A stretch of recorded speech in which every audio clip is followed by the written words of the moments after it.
Bon, aujourd'hui, vous pouvez me poser toutes vos questions. Oui? Madame, pourquoi la vache qui rit? Ce fromage-là, il existe depuis 1921. Ça fait donc 100 ans cette année.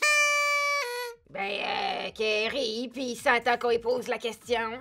Oui? J'aimerais savoir si... Ben, c'est quoi, là? Il y a le piton collé, lui, là, ou ben... Qu'est-ce qu'il y a? C'est quoi le conflit israélo-palestinien? Oui, ça, c'est...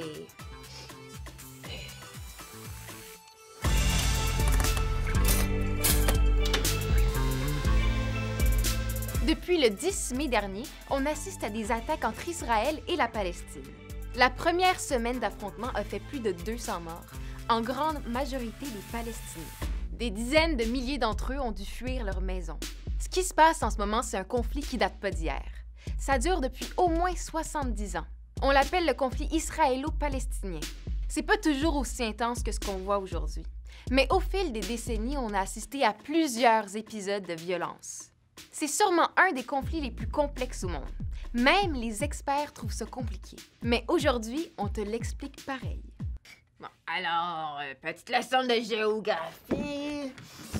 Israël, Palestine... Israël et les territoires palestiniens sont juste ici. Israël est un pays. Ses habitants sont principalement juifs et on les appelle les Israéliens. La Palestine n'est pas un pays officiellement reconnu. Elle est composée de 2 territoires, la Cisjordanie et la bande de Gaza. Ses habitants sont principalement arabes et on les appelle les Palestiniens. Les tensions entre les Israéliens et les Palestiniens viennent en partie du fait que les 2 peuples veulent occuper le même territoire dans la région historique de la Palestine. Oui. Mais pourquoi? T'as une minute, là. Parce que là...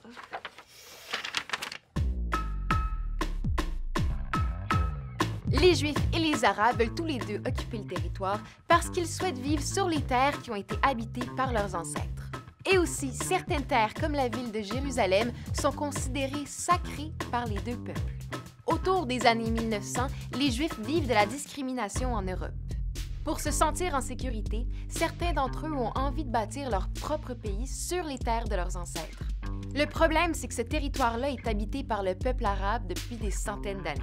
Et disons qu'il n'est pas très content de les voir s'installer. Avec l'arrivée massive des Juifs, on commence à proposer des plans pour partager le territoire en 2. En 1947, les Nations unies approuvent un plan de partage qui prévoit la création d'un État juif et d'un État arabe. Le plan est accepté du côté juif, mais rejeté par beaucoup de dirigeants du côté arabe. Mais malgré ça, l'État d'Israël voit le jour en 1948, alors que la Palestine, elle, n'est toujours pas reconnue comme un État aux yeux des grandes puissances occidentales. Bref, la division du territoire est une grande source de conflits depuis longtemps. Et il faut comprendre que le combat ne se fait pas nécessairement à armes égales. Israël est un pays moderne avec une armée très puissante, alors que les territoires palestiniens ont moins de ressources. C'est en partie parce qu'Israël contrôle la majorité des entrées et des sorties des Palestiniens et des marchandises sur leur territoire. Et tout ça, c'est la base que tu as besoin pour comprendre ce qui se passe aujourd'hui. Il y a beaucoup d'autres choses à savoir, mais c'est un bon début. Bon, c'était un gros cours aujourd'hui. Vous avez bien travaillé.